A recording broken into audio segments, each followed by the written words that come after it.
Di kota kecil Malmö, Swedia, seorang anak tumbuh di lingkungan keras penuh keterbatasan. Namanya Zlatan Ibrahimovic. Tak ada yang menyangka, bocah yang sering dianggap bermasalah, kelak menjadi salah satu striker paling karismatik dan kontroversial dalam sejarah sepak bola. Ayahnya seorang imigran Bosnia, ibunya berasal dari Kroasia. Masa kecil Zlatan jauh dari kata mudah. Ia hidup di kawasan yang keras, penuh perkelahian, dan sering merasa tidak diterima. Bahkan, ia pernah hampir berhenti bermain sepak bola karena hidupnya berantakan. Namun satu hal selalu berbeda dari Zlatan. Ia tidak pernah takut pada siapapun. Sejak kecil, Zlatan dikenal liar di lapangan. Tekniknya luar biasa, tapi emosinya sulit dikendalikan. Ia sering bertengkar dengan pelatih maupun rekan setim. Saat bermain untuk Akademi Malmö FF, banyak orang menganggap Zlatan terlalu arogan untuk sukses. Tapi justru rasa percaya dirinya itulah yang membuatnya berbeda. Di usia muda, ia mulai menunjukkan sesuatu yang jarang dimiliki striker lain. Tubuh besar, teknik seperti pemain futsal, dan kreativitas yang tidak masuk akal. Tahun 2001, Zlatan pindah ke Ajax Amsterdam. Disinilah dunia mulai sadar bahwa mereka sedang melihat pemain spesial.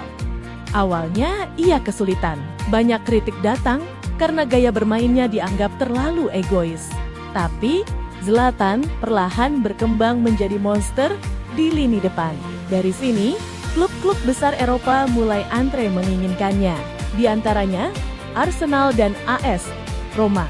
Namun, bukan kedua klub tersebut tujuannya, melainkan Juventus. Zlatan bergabung dengan Juventus pada 2004. Namun, kariernya di Juventus ikut tercoreng oleh skandal Calciopoli yang mengguncang sepak bola Italia. Juventus dihukum degradasi ke Serie B. Banyak pemain memilih bertahan, tapi tidak dengan Zlatan. Ia pergi. Keputusan ini membuat sebagian fans marah dan menganggapnya pengkhianat. Zlatan Ibrahimovic resmi bergabung dengan Inter Milan pada 10 Agustus tahun 2006.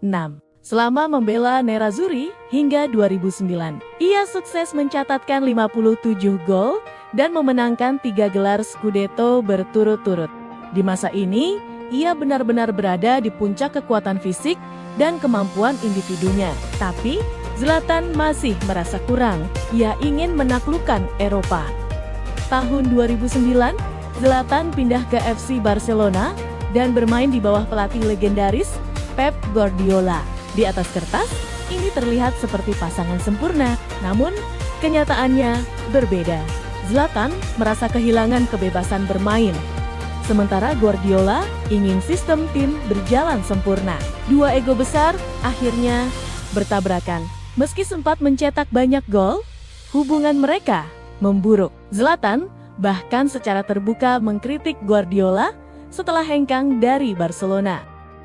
Setelah meninggalkan Barcelona, Zlatan bergabung dengan AC Milan pada 2010. Di sini, ia kembali menemukan dirinya. Ia membawa Milan meraih Scudetto dan menjadi pemimpin ruang ganti. Bukan hanya karena golnya, tapi karena mentalitasnya. Zlatan selalu menuntut semua pemain tampil maksimal. Bagi sebagian orang, ia arogan. Bagi rekan setimnya, ia adalah monster kompetitif yang mendorong semua orang menjadi lebih baik. Saat pindah ke Paris Saint-Germain, banyak yang menganggap kariernya mulai menurun. Zlatan justru mengubah PSG menjadi raksasa Prancis. Zlatan menjadi ikon global PSG sebelum era superstar modern seperti Neymar dan Mbappe datang. Saat bergabung dengan Manchester United pada usia 35 tahun, banyak orang meragukannya. Liga Inggris terlalu cepat, terlalu keras, terlalu muda. Tapi Zlatan menjawab semua kritik dengan gol. Ia membantu United memenangkan Community Shield, EFL Cup, dan Liga Eropa. Namun, tragedi datang saat ia mengalami cedera ACL parah. Cedera yang juga menutup karirnya bersama United. Kemudian Zlatan pindah ke MLS bersama LA Galaxy. Debutnya langsung gila. Masuk sebagai pemain pengganti, ia mencetak gol jarak jauh spektakuler hanya beberapa menit setelah masuk lapangan. Seolah dunia diingatkan, sekali lagi, Zlatan belum selesai. Di usia hampir 40 tahun, Zlatan kembali ke AC Milan. Banyak yang menganggap ini hanya nostalgia, mentalitas, dan kepemimpinannya mengubah ruang ganti. Puncaknya, Milan berhasil meraih Scudetto musim 2021-2022. Sebuah kisah yang terasa mustahil. Zlatan mungkin tidak memenangkan Ballon d'Or. Ia juga tidak pernah mengangkat trofi Liga Champions. Namun pengaruhnya jauh melampaui statistik. Ia membuktikan bahwa kepercayaan diri bisa mengalahkan keraguan. Latar belakang keras bukan akhir cerita. Dan karisma bisa membuat seorang pemain menjadi legenda. Karena bagi Zlatan, dunia tidak pernah memberinya apapun dengan mudah. Ia merebut semuanya sendiri. Dan itulah kenapa nama Zlatan Ibrahimovic akan selalu dikenang sebagai salah satu karakter paling ikonik dalam sejarah sepak bola.